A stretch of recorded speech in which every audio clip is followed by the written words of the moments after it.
এবার আমি দুধ দিয়েছি, একটু হালকা জল দেবো, অল্প একটু নামমাত্র, দেখুন। তারপরে আমি এই দুধটাকে ভালো করে গাঢ় করে ফুটাবো, ততক্ষণ আমার সিমাইটাও ফুটে যাবে। এইবার হচ্ছে আমি তেজপাতা দেব।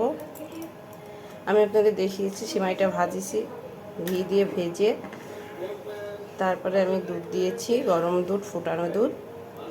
দুধটাকে আমি ভালো করে জ্বালাতে জ্বালাতে দেখবেন দুধটা খুব গাঢ় হয়ে যাবে।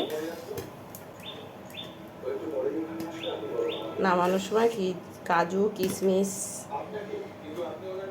তারপরে আমি একটু চিনি দেব, না চিনি দেব কিন্তু একটু কম দেব, আর আমি দেব বাতাসার মিশ্রি, যাতে খুব ভালো লাগে খেতে।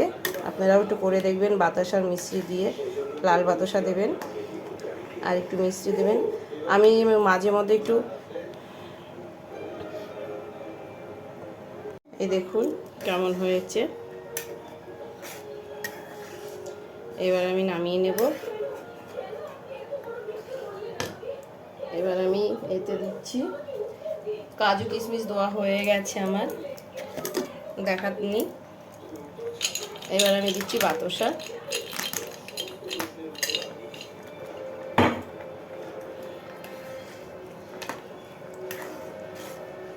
গুড়ের বাতাসা, কালারটা একটু অন্যরকম লাগবে, ব্যাস।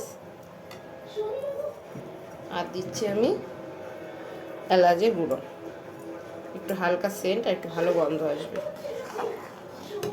হয়ে গেল আমার সিমাই রান্না। আপনারা এইভাবে একটু করে খেয়ে দেখবেন, খুব ভালো লাগবে।